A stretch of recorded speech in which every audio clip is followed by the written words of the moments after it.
Yes, today we start with chapter accounting equations. देखिए अभी तक जो हमने प्रीवियस 4 चैप्टर्स किए हैं वो थ्योरेटिकल चैप्टर्स थे। उसमें हमने ये सीखा कि अकाउंटेंसी क्या होती है, अकाउंटिंग की बेसिक टर्म्स क्या हैं जैसे assets, liabilities, capital.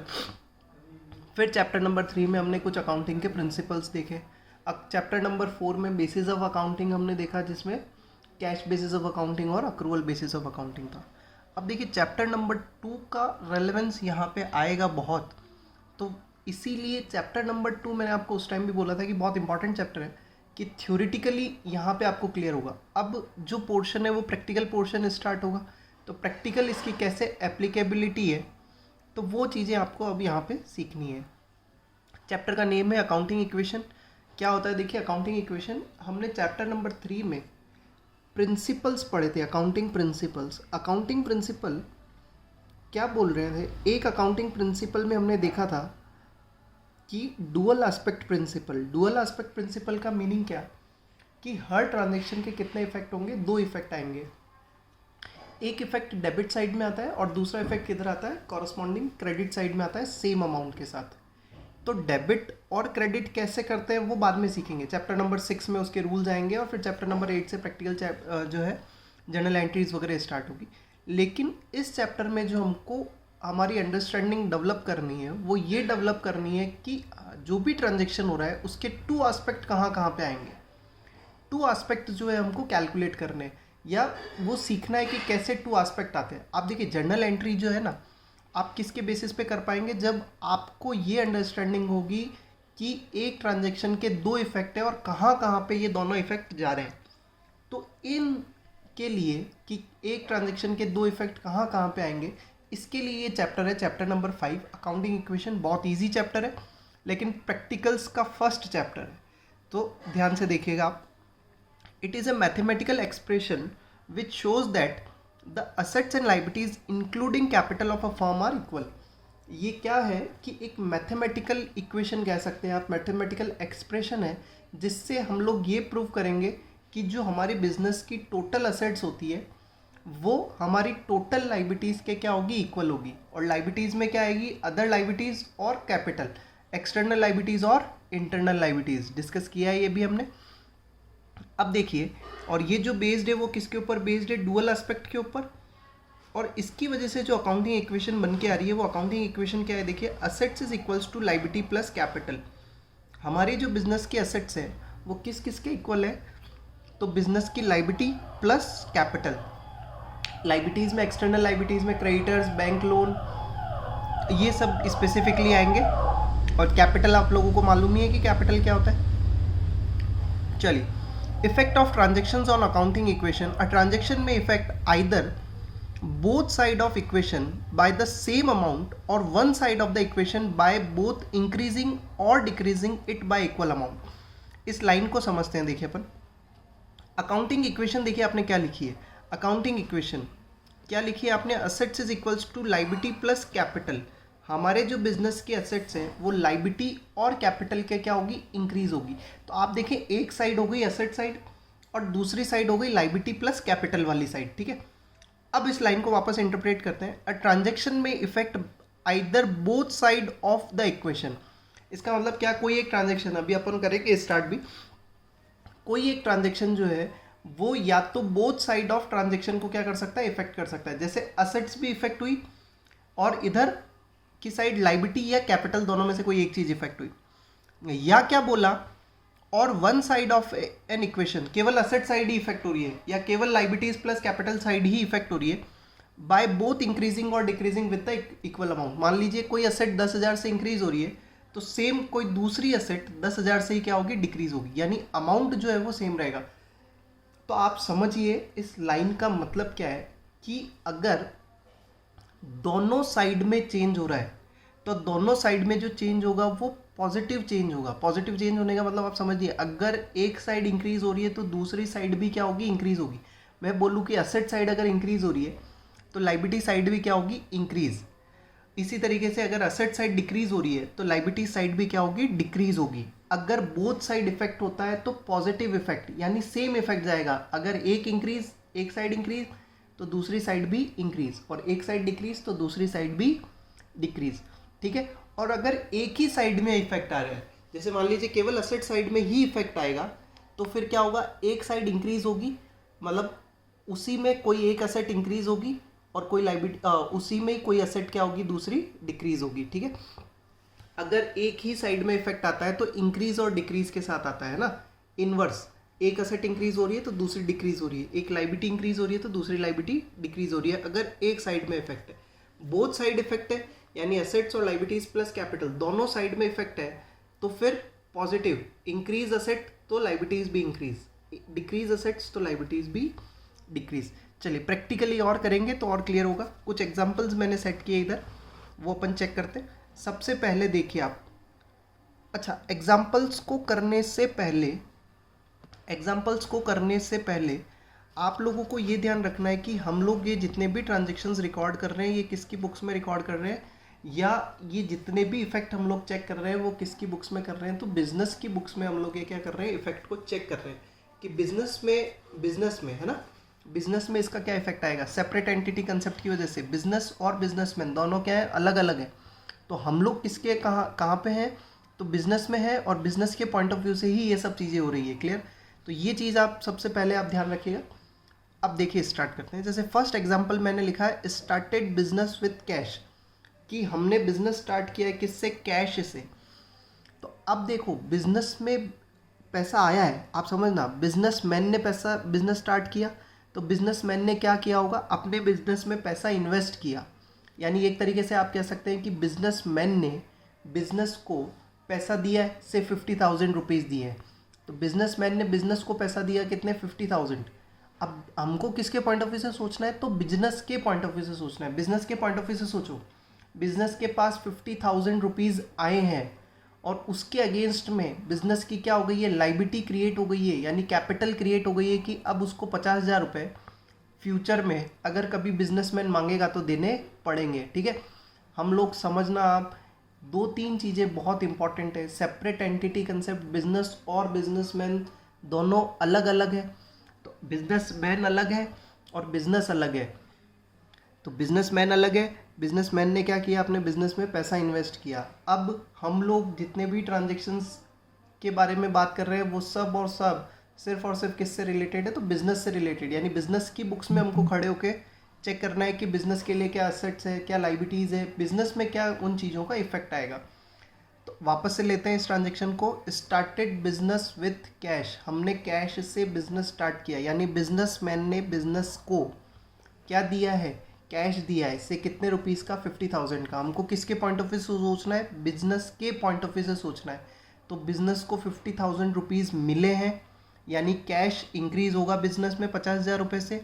At the same time business के लिए क्या हो गई है, कैपिटल भी इंक्रीज हो गई है कि ओनर को 50,000 रुपये आपको कभी भी देने पड़ सकते हैं। वो मांगेगा नहीं, लेकिन अगर ऐसा हो तो हमको देने पड़ेंगे।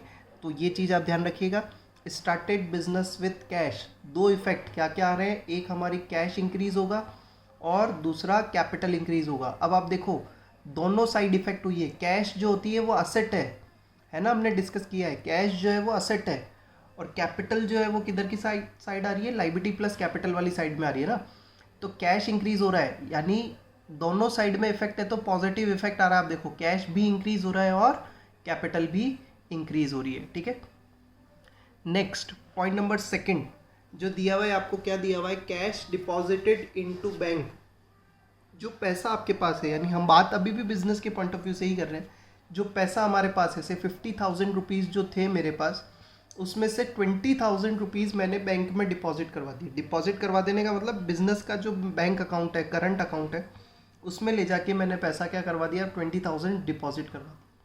अब इसका इफेक्ट समझना आप क्या आया, 20,000 रुपये मैंने बैंक में डिपॉजिट करवाए, तो मेरा कैश क्या हो गया, डिक्रीज़ हो गया। मेरे पास पहले 50,000 का कैश था, अब मेरे पास कैश कितना रह गया, सिर्फ 30,000 रुपीज़ का। तो 20,000 से मेरा कैश क्या हो गया, डिक्रीज़ हो गया। लेकिन एट द सेम टाइम मेरे बैंक का बैलेंस कितने से इंक्रीज़ हो गया, 20,000 रुपीज़ से। और बैंक जो है, या बैंक अकाउंट में जो भी पैसा पड़ा है वो मेरे लिए क्या है, असेट है ना, उस पर मेरा राइट है, मैं कभी भी जाके उसको क्या कर सकता हूँ, विड्रॉल कर सकता हूँ, ठीक है। तो तो ये चीज़ आप ध्यान रखिएगा। बैंक बैलेंस जो होता है आपके लिए वो क्या होती है, असेट होती है। बैंक का जो बैलेंस है, अगर बैंक में आपका पैसा पड़ा है तो वो आपके लिए असेट, और बैंक अगर आपसे पैसा मांगती है तो वो आपके लिए लायबिलिटी। आगे आएगा, लेकिन तब तक के लिए अभी आप ध्यान रखिए, कैश डिपॉजिटेड इनटू बैंक, आपने बैंक में पैसा जमा करवाया तो हमारे यहाँ से कैश कम हो गया, लेकिन एट द सेम टाइम मेरा बैंक का बैलेंस क्या हो गया, इंक्रीज हो गया। ठीक है, तो आप देखिए आपने क्या करा है, कैश को किया है डिक्रीज और बैंक बैलेंस को क्या किया है, इंक्रीज, यानी बैंक को इंक्रीज किया है। अब ये जो कैश और बैंक है ये दोनों क्या है, बिजनेस के लिए असेट है, तो एक ही साइड इफेक्ट हो रहा है। अब एक साइड इफेक्ट हो रहा है तो देखो इन्वर्स आ रहा है, एक असेट इंक्रीज हो रही है तो दूसरी डिक्रीज हो रही है। बैंक का बैलेंस इंक्रीज हो रहा है तो कैश का बैलेंस क्या हो रहा है, डिक्रीज हो रहा है। तो ऊपर वाली जो लाइन थी उसका थोड़ा थोड़ा इंटरप्रिटेशन अब आपको आना चाहिए। ठीक है, पॉइंट नंबर 3 देखिए, अब आपको वापस से क्या दिया हुआ है, परचेज फर्नीचर या फर्नीचर परचेज फॉर कैश। आपने फर्नीचर खरीदा कैश में, मैं बोलूँ से 10,000 रुपीज़ का हम लोगों ने फर्नीचर खरीदा। तो अब आप लोग खुद थोड़ी सी अंडरस्टैंडिंग लाना चालू करें कि फर्नीचर अगर खरीदा है तो क्या क्या दो इफेक्ट आ सकते हैं।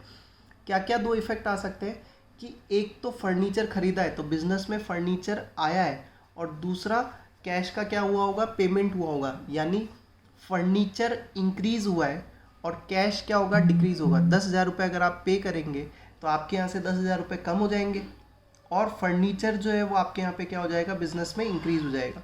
तो तीसरा ट्रांजेक्शन सिंपल है, समझना आना चाहिए आपको। क्या लिखा है, परचेज फर्नीचर इन कैश, तो कैश में खरीदा यानी बिजनेस से कैश गया तो कैश डिक्रीज, और फर्नीचर आया है बिजनेस में इसलिए फर्नीचर इंक्रीज।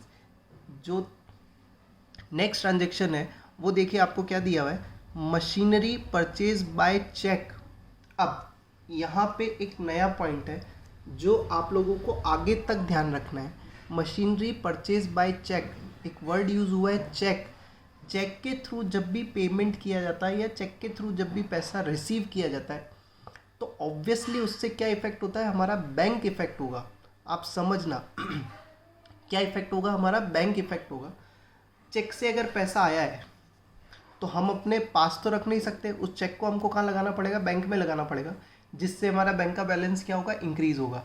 या चेक से अगर मैंने पेमेंट किया है तो मेरे बैंक का बैलेंस क्या होगा, डिक्रीज होगा। तो जहाँ पे भी वर्ड चेक आए उसकी जगह आपको क्या यूज़ करना है, बैंक। चाहे चैप्टर नंबर 5 हो, चाहे चैप्टर नंबर 8 हो, या आने वाले कोई से भी चैप्टर्स हो, चेक जहाँ पे भी वर्ड आएगा उसकी जगह पे हम लोग क्या करेंगे, बैंक यूज़ करेंगे। क्योंकि चेक जो है वो एक मोड है, एक अपन क्या कह सकते हैं कि तरीका है जिससे बैंक का क्या करते हैं हम लोग, ट्रांजैक्शन करते हैं। ठीक है, तो मशीनरी परचेज बाय चेक। अब आपने मशीन परचेज करी है तो देखो इंटरप्रिटेशन लाने की कोशिश करो, थोड़ी सी अंडरस्टैंडिंग लाने की कोशिश करो। क्या कि मशीनरी अगर हमने परचेज करी है तो मशीनरी बिजनेस में इंक्रीज हो रही है, और क्योंकि चेक से पेमेंट किया है तो बैंक का बैलेंस क्या होगा, हमारा डिक्रीज होगा। तो क्या दो इफेक्ट आएंगे, मशीन जो है बिजनेस में इंक्रीज होगी और बैंक का बैलेंस जो है वो क्या होगा, डिक्रीज होगा। तो एक बार चारों एग्जाम्पल वापस से लेते हैं, फिर नेक्स्ट एग्जाम्पल्स पे शिफ्ट होते हैं। Started business with cash, cash increase होगा और कैपिटल डिक्रीज होगी। Cash deposited into bank, cash decrease होगा और बैंक का बैलेंस इंक्रीज होगा। ठीक है, फर्नीचर परचेज फॉर कैश, तो कैश का बैलेंस डिक्रीज होगा और फर्नीचर हमारे बिजनेस में इंक्रीज होगा। और परचेज मशीनरी बाय चेक, तो चेक जब भी आएगा तो बैंक को इफेक्ट करना है, क्योंकि अभी हमने मशीनरी परचेज करी है तो मशीनरी इंक्रीज और पेमेंट चेक के थ्रू हुआ है तो बैंक का बैलेंस क्या होगा, इससे डिक्रीज होगा। क्लियर, चलिए नेक्स्ट एग्जांपल पे शिफ्ट होते हैं हम लोग।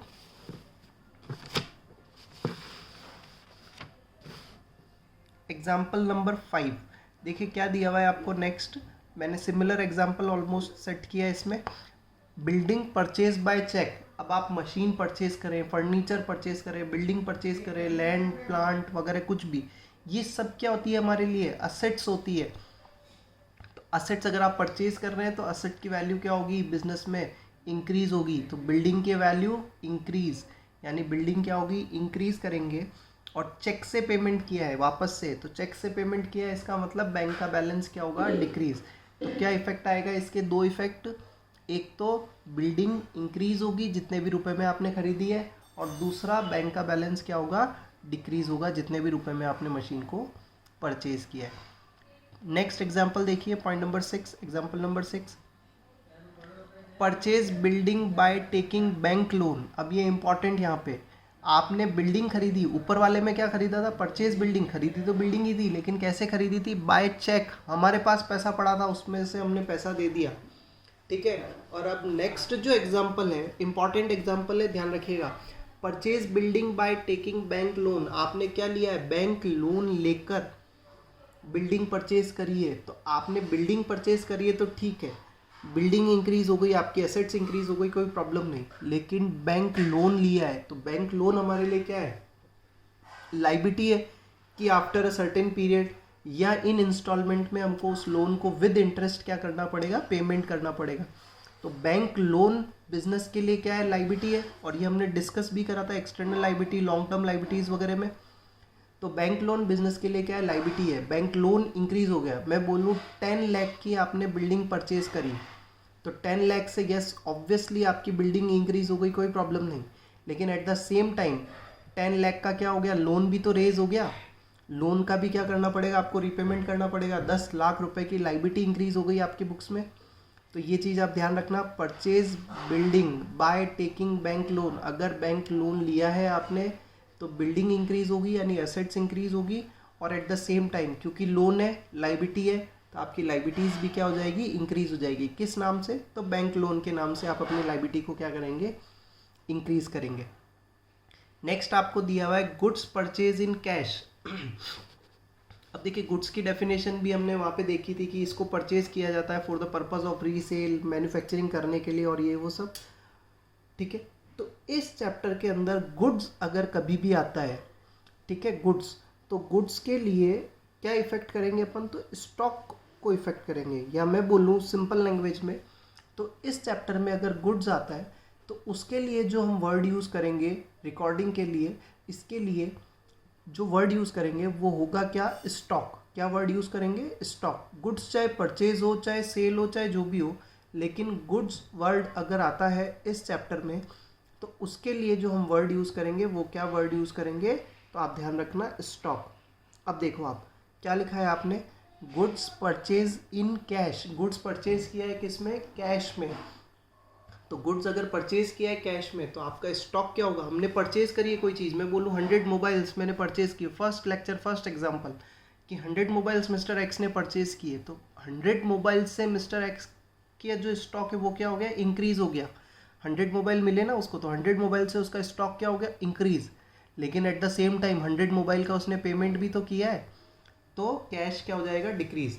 अब आप एक चीज़ समझना, जो नेक्स्ट एग्जांपल में मैंने लिखी भी है और इसके बाद फिर हम इसको यूज़ नहीं करेंगे, वो इम्प्लाइड हो जाएगा आगे से। क्या लिखा है देखिए, गुड्स परचेज बाय चेक, तो क्या होगा, स्टॉक इंक्रीज होगा और बैंक का बैलेंस क्या होगा, डिक्रीज होगा। ये ठीक है, इजी है। लेकिन अब आप समझना पेमेंट का जो मेथड होता है वो कैश में भी हो सकता है और चेक के थ्रू भी हो सकता है। तो अगर अब इम्प्लाइड हो जाना चाहिए, ये अंडरस्टैंडिंग हो जानी चाहिए। जैसे मैं बोलूँ कि प्लांट परचेज्ड इन कैश, तो कैश इफेक्ट होगा। अगर मैं बोलूँ प्लांट परचेज बाय चेक, तो चेक यानी बैंक इफेक्ट होगा। तो ये चीज़ अब आपको आना चाहिए कि कैश और बैंक को किस तरीके से यूज़ करना है। अगर कैश में पेमेंट किया है तो कैश को इफेक्ट करेंगे, और चेक से पेमेंट किया है या रिसीव किया है तो बैंक को इफेक्ट करेंगे। तो देखिए, गुड्स परचेज इन कैश था, तो हमने क्या किया, स्टॉक इंक्रीज किया क्योंकि हमारे पास आया है, और कैश बैलेंस क्या हो गया, डिक्रीज हो गया। नेक्स्ट एग्जाम्पल मैंने लिया क्या, कि परचेज गुड्स बाय चेक। अगर चेक से खरीदा होता तो ऑब्वियसली 100 मोबाइल तो इंक्रीज हुई है, यानी स्टॉक तो इंक्रीज हुई है। बस इस बार पैसा कैश से नहीं जाके कहाँ से गया, चेक से गया, यानी कहाँ से गया, बैंक से गया। तो इसलिए बैंक के बैलेंस को क्या करेंगे, डिक्रीज करेंगे। तो अब आप ध्यान रखना, कैश और बैंक को किस तरीके से यूज़ करना है, क्वेश्चन की इन्फॉर्मेशन के अकॉर्डिंग। फिर नेक्स्ट क्या लिख रखा है, goods purchase on credit. On credit का मतलब उधार खरीदा है ना, goods purchase on credit, purchase करा आपने कैसे, उधार पे अगर खरीदा है गुड्स, तो उसके लिए क्या इफेक्ट आएंगे, स्टॉक इंक्रीज होगा एक तो क्योंकि परचेज किया है, और एट द सेम टाइम आपकी लाइबिलिटीज़ क्या हो जाएगी, इंक्रीज हो जाएगी। मैं बोलूँ 50,000 रुपीज़ का गुड्स मैंने उधार पे खरीदा है 3 महीने की उधारी पे, तो 3 महीने बाद तो मुझे उसको पेमेंट करना है। तो मेरे लिए क्या हो गई, लाइबिलिटी हो गई ना कि 3 महीने बाद मुझे 50,000 रुपीज़ का क्या करना है, पेमेंट करना है। किसको पेमेंट करना है, तो क्रेडिटर को। अच्छा, क्रेडिटर की डेफिनेशन भी हमने पढ़ी थी और डेटर की डेफिनेशन भी पढ़ी थी। एक बार वापस से रिकैप में आपको करवाऊँ। क्रेडिटर कौन होता था, ऐसा पर्सन जिससे हम गुड्स उधार खरीदते थे, a person from whom we purchase goods on credit. और डेटर की डेफिनेशन क्या थी, a person to whom we sold goods on credit. तो यहाँ पे ध्यान रखना आप, मैं फिर कह रहा हूँ, चैप्टर नंबर 5 पढ़ने से पहले चैप्टर नंबर 2 का रिकैप होना बहुत ज़रूरी है। टर्मिनोलॉजीज़ है, आगे बहुत काम आएगी, तो अच्छे से आप एक बार उस चैप्टर को देखना। फिर परचेज गुड्स ऑन क्रेडिट, तो स्टॉक इंक्रीज होगा ऑब्वियसली क्योंकि परचेज किया है, और क्रेडिट पे उधारी पे खरीदा है, तो एट दैट सेम टाइम हमारी क्या होगी, लाइबिलिटीज़ क्या होगी, इंक्रीज होगी। तो लाइबिलिटीज़ इंक्रीज होगी किस नाम से, क्रेडिटर्स के नाम से। और क्रेडिटर्स, अब वर्ड क्या होता है वो आपको आना चाहिए, clear. Next, for expenses paid in cash, अगर आपने कैश में एक्सपेंसेस पे किया, अब मैं बोल रहा हूँ ना यहाँ पे अब आपको टर्म यूज समझनी पड़ेगी कि हो सकता है एक्सपेंसेस पेड इन कैश भी हो सकता है, एक्सपेंसेस पेड बाय चेक भी हो सकता है, ठीक है। एक्सपेंसेस क्या होते हैं ये भी हमने चैप्टर नंबर 2 में बेसिक में पढ़ा है।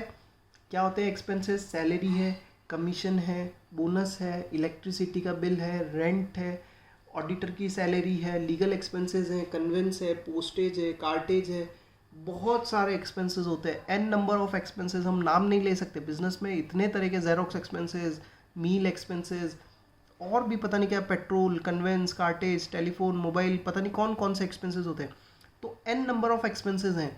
जिस भी एक्सपेंसेस का अगर आप पेमेंट करेंगे, देखिए एक चीज़ ध्यान रखना आप, एक्सपेंसेस जो होते हैं वो बिज़नेस को क्या करते हैं, इफेक्ट करते हैं, यानी बिज़नेस का प्रॉफिट कम करते हैं, या हम कह सकते हैं क्या कि एक तरीके से लॉस बियरिंग है अगर उनसे कोई बेनिफिट नहीं होता है तो एक्सपेंसेस पेड इन कैश, अगर एक्सपेंसेस को हमने कैश में पे किया है तो क्या इफेक्ट आएगा, देखो एक तो कैश कम होगा, अगर चेक से पे किया होता तो बैंक का बैलेंस कम होता, कैश कम होगा, और at the same time capital आपकी क्या होगी, कम होगी। आप ध्यान रखना, एक्सपेंसेस और लॉसेस की वजह से आपकी कैपिटल क्या होती है, कम होती है, और इनकम और प्रॉफिट्स की वजह से आपकी कैपिटल क्या होगी, इंक्रीज होगी।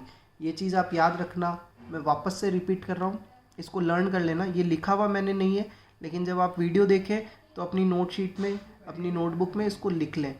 क्या बोल रहा हूँ मैं कि बिजनेस में एक्सपेंसेस और लॉसेस की वजह से हमारी कैपिटल डिक्रीज होती है, और बिजनेस में हमारे प्रॉफिट्स और इनकम की वजह से हमारी कैपिटल क्या होती है, इंक्रीज होती है। तो ध्यान रखना आप, एक्सपेंसेस हैं यहाँ पे, एक्सपेंसेस हैं तो क्या करेंगे, कैश या बैंक बैलेंस जैसी भी सिचुएशन होगी उसको कम करेंगे, और कैपिटल को भी क्या करेंगे, कम करेंगे। Next, income received in cash, अगर इनकम कैश में रिसीव होती है तो कैश का बैलेंस इंक्रीज होगा, अगर इनकम चेक से रिसीव होती है तो बैंक का बैलेंस क्या होगा, इंक्रीज होगा। और क्योंकि इनकम है तो इससे हमारी कैपिटल क्या होगी, इंक्रीज होगी। एक बार वापस से रिपीट करूँ, लॉसेस और एक्सपेंसेस की वजह से आपकी कैपिटल डिक्रीज, और इनकम और प्रॉफिट्स की वजह से आपकी कैपिटल इंक्रीज होती है, ठीक है। फिर नेक्स्ट, अच्छा इनकम क्या होती है, तो बहुत तरह की इनकम होती है बिजनेस में, जैसे रेंट भी रिसीव हो सकता है, इनकम डिस्काउंट रिसीव होता है, कमीशन रिसीव होता है, किसी तरह के डिविडेंड्स रिसीव होते हैं, और भी बहुत तरह की इनकम्स होती है बिजनेस में, इंटरेस्ट रिसीव होता है, तो ये सब चीज़ें। अब देखिए ये चारों भाई फिर से एक साथ आ गए, आउटस्टैंडिंग, प्रीपेड, अक्रूड और अनर्न्ड। तो दो इस पेज पे हैं, दो नेक्स्ट पेज पे अपन डिस्कस करेंगे। सबसे पहले फॉर आउटस्टैंडिंग एक्सपेंसेस, अच्छा रिकैप में करवा देता हूँ चलो आपको। आउटस्टैंडिंग एक्सपेंसेस भी हमने चैप्टर नंबर 2 में पढ़ा है। आउटस्टैंडिंग एक्सपेंसेस का मतलब एक्सपेंसेस विच इज़ पेड, सही बोल रहा हूँ मैं, नहीं ना? तो क्या होता है आउटस्टैंडिंग एक्सपेंसेस का मतलब, expenses which is due but not paid, ऐसा एक्सपेंसेस जो ड्यू हो गया लेकिन उसका पेमेंट हमने नहीं किया। Expenses which is due but not paid, और मैंने आपको वहाँ पे एक लाइन और लिखवाई थी इसके साथ, it is liability for the business. ऐसा एक्सपेंसेस जो ड्यू तो हो गया, बिजनेस के लिए एक्सपेंस तो है लेकिन अभी तक उसका पेमेंट हमने नहीं किया। अब देखो बिजनेस के लिए अगर एक्सपेंसेस है तो कैपिटल क्या होगी, इससे डिक्रीज, है ना, अभी हमने डिस्कस किया। और क्योंकि पेमेंट नहीं किया है अभी तक हमने, तो पेमेंट करना बाकी है, पेमेंट करना बाकी है तो क्या होगा, उससे लाइबिलिटीज क्या होगी, इंक्रीज होगी। फॉर प्रीपेड एक्सपेंसेस, नेक्स्ट क्या दिया हुआ है आपको, for prepaid expenses. Prepaid expenses का मतलब क्या, आपने एक्सपेंसेस क्या किया है, कैश में एडवांस पे किया। हमने पढ़ा है ना प्रीपेड एक्सपेंसेस की definition, expenses which is paid in advance. ऐसा एक्सपेंसेस जो एडवांस में क्या करते हैं हम लोग, पेमेंट करते हैं। तो expenses which is paid in advance यानी कैश आपने एडवांस पे कर दिया, तो इसका बेनिफिट आप आगे चल के लेंगे। तो देखिए दो इफेक्ट क्या होगा, क्योंकि आपने पेमेंट किया है तो कैश क्या होगा, डिक्रीज।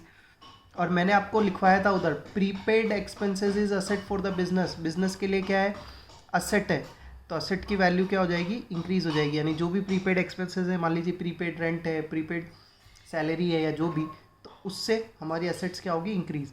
तो प्रीपेड एक्सपेंसेस के दो इफेक्ट, कैश डिक्रीज होगा और असेट्स इंक्रीज होगी। आउटस्टैंडिंग एक्सपेंसेस के दो इफेक्ट क्या थे, कैपिटल डिक्रीज हो रही थी और लाइबिलिटीज इंक्रीज हो रही थी। अब इसी तरीके से देखिए next, for accrued income, definition एक बार वापस से डिस्कस करें हम लोग अक्रूड इनकम की। For accrued income, income which is earn, ऐसी इनकम जो हमने कमा तो ली बट नॉट रिसीव, ऐसी इनकम जो कमा ली लेकिन अभी तक हमको रिसीव नहीं हुई है। Income which is earn but not receive, तो देखिए क्या है इसका इफेक्ट। और फिर मैंने एक लाइन और लिखवाई थी, it is asset for the business. Business के लिए क्या होती है, असेट, क्योंकि इनकम है तो क्या करेंगे, कैपिटल को इंक्रीज करेंगे और असेट्स भी क्या होगी इसके साथ इंक्रीज होगी। फिर नेक्स्ट जो दिया हुआ है आपको, वो दिया हुआ है क्या, for unearned income. Unearned income क्या है, देखिए कैश इंक्रीज होगा और लाइबिलिटीज भी क्या होगी, इंक्रीज होगी। अनअर्न इनकम को अगर मैं डिफाइन करूँ तो अनअर्न इनकम क्या थी, income which is received in advance. ऐसी इनकम जो हमको रिसीव किस में हो जाती है, एडवांस में रिसीव हो जाती है। तो क्योंकि कोई चीज़ अपने को एडवांस में रिसीव हुई है, या तो कैश बैलेंस या बैंक बैलेंस क्या होगा, इंक्रीज होगा। और क्योंकि इनकम एडवांस में रिसीव हुई है यानी मेरी लाइबिलिटी है कि मुझे उसके लिए क्या करना है, वर्क करना है, तो लाइबिलिटीज भी क्या होगी, उससे इंक्रीज होगी। फिर नेक्स्ट आपको पॉइंट दिया हुआ है डेप्रीसिएशन। डेप्रीसिएशन की भी टर्म हमने पढ़ी है। डेप्रीसिएशन का मतलब क्या होता है कि रिडक्शन या fall in the value of asset. Business में हमारी जो असेट्स है उसकी वैल्यू क्या हो रही है, रिड्यूस हो रही है। क्यों, क्योंकि हम उसको यूज़ कर रहे हैं, उसमें टाइम टेक्नोलॉजी वगैरह में चेंज आ रहा है, तो हमारी असेट की वैल्यू डिक्रीज हो रही है, यानी हमारे बिजनेस को क्या है, लॉस। और अभी हमने डिस्कस किया कि एक्सपेंसेस और लॉसेस की वजह से कैपिटल क्या होती है, डिक्रीज, यानी कैपिटल तो डिक्रीज और एट द सेम टाइम आपकी असेट की वैल्यू भी क्या हो रही है, डिक्रीज। तो डेप्रीसिएशन के दो इफेक्ट, असेट्स, जो भी असेट्स पे आप लगा रहे हैं, मान लीजिए फर्नीचर पे लगा रहे हैं तो फर्नीचर की वैल्यू डिक्रीज और कैपिटल डिक्रीज। मान लीजिए डेप्रीसिएशन बिल्डिंग पे लगा रहे हैं तो बिल्डिंग की वैल्यू डिक्रीज और कैपिटल डिक्रीज। फिर नेक्स्ट टर्म भी हमने पढ़ी है, बेड डेट्स। बेड डेट्स का मतलब क्या होता है, amount irrecoverable, amount irrecoverable from debtors. ऐसे पर्सन जिसको हमने उधार बेचा, अब उसने किसी भी रीज़न से पैसा देने से क्या कर दिया, मना कर दिया, तो हमारे बिजनेस के लिए क्या होता है, लॉस है। लॉस है तो उससे कैपिटल क्या होगी, डिक्रीज होगी और एट द सेम टाइम अब डेटर्स भी क्या हो जाएंगे हमारे, डिक्रीज। डेटर्स का मतलब हमने पढ़ी है definition, debtors a person to whom we sold goods on credit. ऐसा पर्सन जिसको हमने क्या कर रखा है, उधार बेच रखा है। ये जो डेटर्स होते हैं वो बिजनेस के लिए क्या होते हैं, असेट्स। ध्यान रखना आप, है ना, तो असेट साइड में लिखा हुआ मिलेगा ये। अब नेक्स्ट कुछ इंपॉर्टेंट ट्रांजेक्शन्स हैं, देखिए आप। सबसे पहले sold goods in cash and at profit. अब आप गुड्स बेच रहे हैं कैश में, और कैसे बेच रहे हैं, तो प्रॉफिट पे बेच रहे हैं। तो प्रॉफिट पे बेच रहे हैं यानी मैं बोलूँ कि 10,000 का गुड्स था, उसको मैंने 12,000 पे सेल किया, ऑब्वियसली मुझे 2,000 रुपये का क्या हुआ है, प्रॉफिट हुआ है। और कोई भी बिजनेस हम लोग करते ही क्यों है, प्रॉफिट अर्न करने के लिए ही करते हैं ना। जो गुड्स आपने खरीदा है, मान लीजिए मिस्टर एक्स ने 100 मोबाइल्स जो खरीदे थे, वो क्यों खरीदे थे, तो प्रॉफिट अर्न करने के लिए। उनको प्रॉफिट मार्जिन में 10,000 रुपये में खरीदे और 10,000 रुपये में थोड़ी बेचने के लिए खरीदे थे, उससे कुछ ज़्यादा वैल्यू में बेचने के लिए खरीदे थे। तो मान लीजिए 10,000 के मोबाइल को अगर आप 12,000 में बेचते हैं, तो यही एग्जांपल लेते हैं यहाँ पे, तो सेट हो जाएगा आपको। 10,000 का मोबाइल था, आपने 12,000 में सेंड किया, जो कि गुड्स है हमारे लिए। तो अब देखिए 10,000 की कॉस्ट प्राइस से आपको स्टॉक की वैल्यू को क्या करना है, कम करना है। स्टॉक कम होगा कितने से, 10,000 से, जो कि उसकी क्या है, कॉस्ट प्राइस, यानी जितने रुपए में हमने उसको खरीदा, आप कह सकते हैं परचेज प्राइस। कैश इंक्रीज होगा किससे, सेल प्राइस से। कितने रुपए पे सेल किया अपन ने, 12,000, तो कैश इंक्रीज होगा कितने से, 12,000 से। और कैपिटल इंक्रीज होगी कितने से, प्रॉफिट अमाउंट से। 10,000 के मोबाइल को हमने 12,000 में बेचा तो कितने रुपए का प्रॉफिट हो रहा है, 2,000 रुपीज़ का। तो कैपिटल इंक्रीज होगी कितने से, 2,000 से। एक बार वापस से मैं एग्जांपल को लेता हूँ कि sold goods in cash and at profit. तो एग्जांपल लेते हैं कि एक 10,000 का मोबाइल जिसको हमने 12,000 रुपये में क्या किया, सेल किया, वही मिस्टर एक्स के एग्जाम्पल से। तो 10,000 के मोबाइल को 12,000 में सेल किया तो स्टॉक कम होगा उसकी कॉस्ट प्राइस से, यानी जितने रुपए पे अपन ने उसको मोबाइल को खरीदा था, कॉस्ट प्राइस कितनी थी, 10,000, तो स्टॉक कम होगा कितने से, 10,000 से। कैश इंक्रीज होगा कितने से, सेल प्राइस से, जितने रुपए में हमने उसको क्या किया, सेल किया। सेल कितने पे किया, तो 12,000 पे, तो 12,000। और कैपिटल इंक्रीज होगी कितने से, प्रॉफिट अमाउंट से। तो प्रॉफिट अमाउंट कितना है, 10,000 और 12,000 का डिफरेंस, यानी कितना, 2,000 रुपीज़ से कैपिटल क्या होगी हमारी, इंक्रीज होगी। नेक्स्ट ट्रांजेक्शन, ऐसा भी होता है बिजनेस में कभी कभी कि हम अपने गुड्स को क्या करना पड़ता है, लॉस पे सेल करना पड़ता है। Sold goods in cash and at loss, loss पे सेल किया। सेम एग्जांपल को कंटिन्यू करते हैं अपन। 10,000 का जो मोबाइल था, मान लीजिए उसको मैंने 9,000 पे सेल किया किसी भी रीज़न से। 10,000 के मोबाइल को मैंने 9,000 में सेल किया। 10,000 के मोबाइल को अगर 9,000 में सेल कर रहे हैं, यानी 1,000 का क्या हो रहा है, लॉस। तो कैसे इफेक्ट डालेंगे, स्टॉक डिक्रीज होगा किससे, कॉस्ट प्राइस, यानी 10,000 से। कैश इंक्रीज होगा कितने से, तो सेल प्राइस, सेल प्राइस कितनी है, 9,000 रुपीज़। और कैपिटल डिक्रीज होगी कितने से, 1,000 से, जो कि हमारा क्या है, लॉस है। तो ये इंपॉर्टेंटली आपको ध्यान होना चाहिए। फिर next 2 point, payment made in full settlement और payment received in full settlement जो दिए हुए हैं, वो हम नेक्स्ट लेक्चर में, यानी जो इसका नेक्स्ट पार्ट होगा उसमें डिस्कस करेंगे।